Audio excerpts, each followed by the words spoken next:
Just 3 weeks ago, shortstop Paul DeJong signed a long-term deal with the St. Louis Cardinals.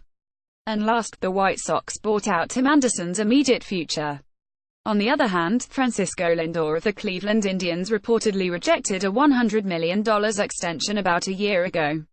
While those aren't exactly comparable to Marte's extension, let's take a look at them in a bit more detail, and see how they stack up as a template for Arizona.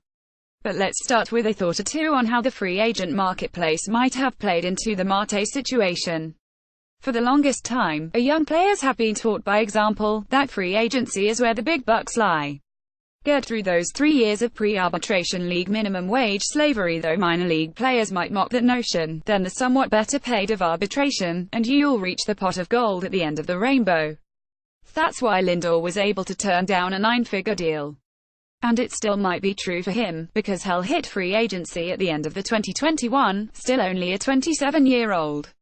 But I wonder if the cold market this year will make this kind of deal more common. It's hard to overstate how much the market has changed. Just a year ago, an agent could say, the value of free agent years is going to go up, and it's not crazy to think that number is going to start with a 4, and the idea of $40 million per year could be taken seriously. Now just ask J.D. Martinez. He and his agent went into the off-season loudly touting their demands for a 7-year, $210 million deal, and ended up getting barely half of that total, setting for 5 years and $110 million from Boston. The message was clear: once you're in your 30s, free agent years aren't worth what they used to be. This might make players more willing to get guaranteed money over those early years. Now, let's compare Marte's deal to the ones mentioned above, signed by DeJong and Anderson. What's striking is how similar they are. Yes, the other two have an additional year to them, but that's explained entirely by the players having 1 year fewer of service time than Ketel. As a result, the guaranteed years cover the same section of career for the players concerned, and they even share the same number of option years. About the most significant difference in structure is that Anderson's deal contains a single 2-year option at the end of it, while for both DeJong and Marte, the team has 2 separate 1-year options to be exercised or bought out. But let's put all 3 contracts together in a table, side by side. Name Paul DeJong, Tim Anderson, Ketel Marte. Name Paul DeJong, Tim Anderson, Ketel Marte. Age 24, 23, 24. Service time 0.124, 0.115, 1.162. Signing bonus $1 million, $2 million. Year 1, $1 million, $850,000. $1 million. Year 2, $1.5 million, $1 million, $2 million. Year 3, $1.5 million, $1.4 million. $4 million. Year 4, $4 million, $4 million, $6 million. Year 5, $6 million, $7.25 million, $8 million. Year 6, buyout $9 million, $9.5 million, $10 million, $1 million. Year 7, buyout $12.5 million, $2 million, $12.5 million, $1 million, $12 million, $1 million. Year 8, buyout $14 million, $1 million, $14 million. Min length, value 6 years, $27 million 6 years, $25 million 5 years, $25 million max length, value 8 years, $50.5 million 8 years, $50.5 million 7 years, $45 million. Source: USA Today, ESPN. Buchanan. These are exactly the kinds of deal which could become prevalent as we go forward. The balance of value will tilt away from the free agent years, and back towards guaranteed payments in the early years of a player's career.